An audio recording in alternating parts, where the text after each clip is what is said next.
राधे राधे, जय श्री कृष्णा। कैसे हैं आप सब? आई होप कि आप सब अच्छे होंगे, खूब मन लगाकर पढ़ाई कर रहे होंगे। तो आज अपने यूजीसी नेट सेट में इकाई 6 में उपन्यास करेंगे तमस, जो कि विषम सहनी द्वारा रचित है और प्रकाशन हुआ था 1973 में और 1975 में साहित्य अकादमी पुरस्कार से सम्मानित भी किया गया है।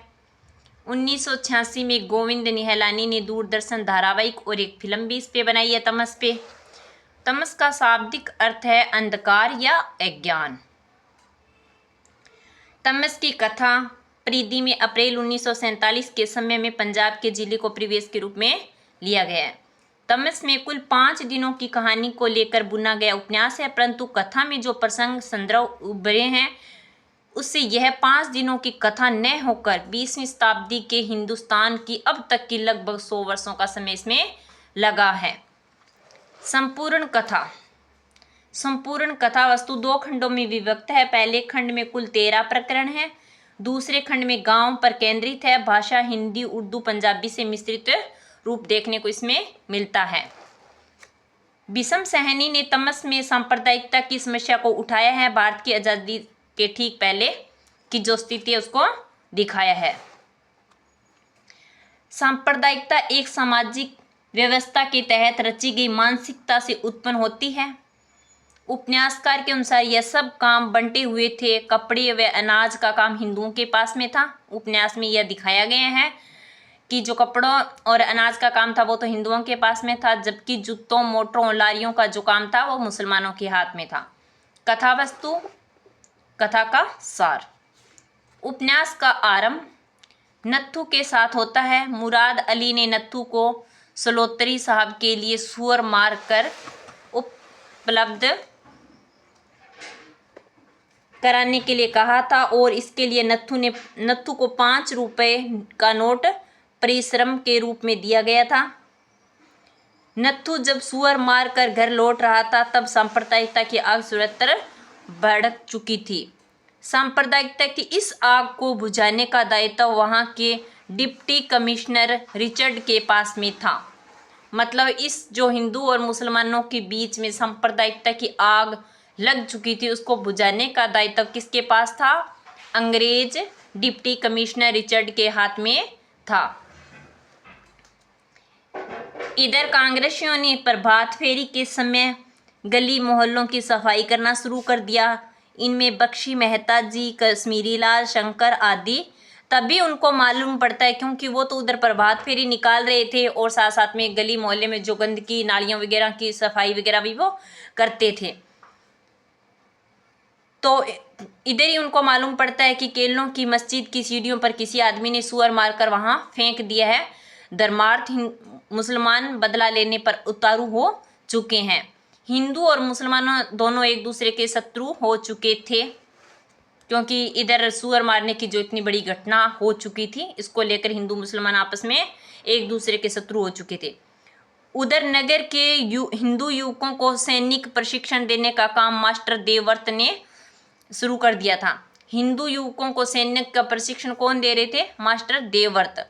इनकी देखरेख में चल रहा था प्रधान श्री लाला लक्ष्मी नारायण आदि इसको आर्थिक सहयोग दे रहे थे। किनको दे रहे थे? देवव्रत मास्टर जी को दे रहे थे।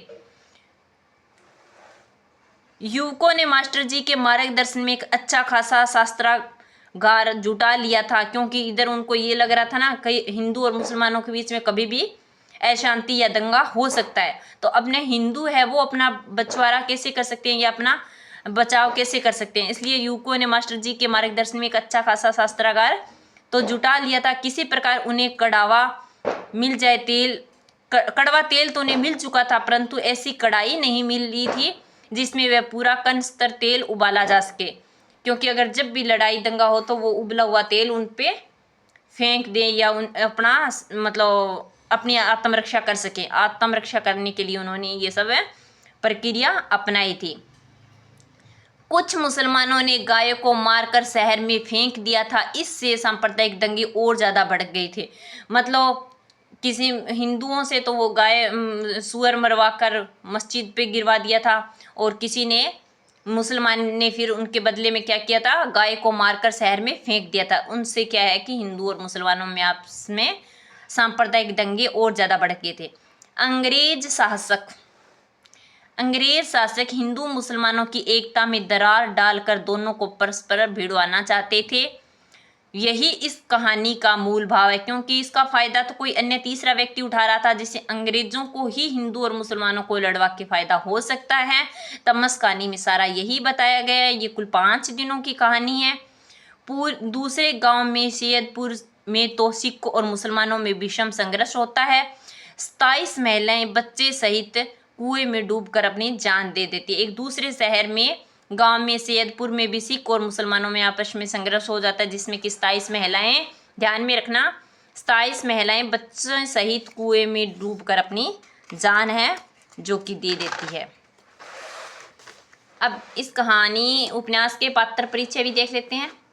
पात्र योजना। पुरुष पात्र नत्थु नायक है उपन्यास का, निर्धन है, चरमकार और धर्मभीरू है। मुराद अली सांप्रदायिक तनाव को बढ़ाने वाला स्वार्थी व्यक्ति है। रिचर्ड अंग्रेज शासक का नुमाइंदा चेहरा है। लाला लक्ष्मी नारायण हिंदू महासभा का कार्यकर्ता है। रणवीर लक्ष्मी नारायण का पुत्र और कार्यकर्ता है।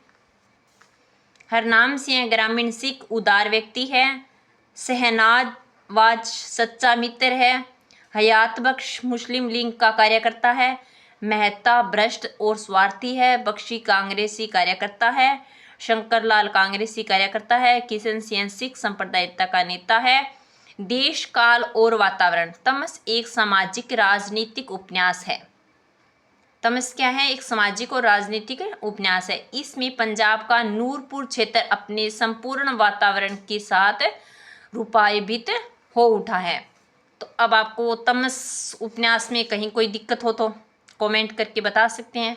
अगर आपको हमारी क्लास अच्छी लगी तो लाइक कीजिएगा, शेयर कीजिएगा। अगर कोई कहीं त्रुटि रह जाती है, मतलब हर कोई चीज़ में कोई भी व्यक्ति परफेक्ट नहीं होता है, अगर कोई गलती हो त्रुटि हो तो आप मुझे कमेंट करके बता सकते हैं, क्योंकि मैं आने वाली क्लास में अपने में थोड़ा सुधार कर सकूँ। धन्यवाद।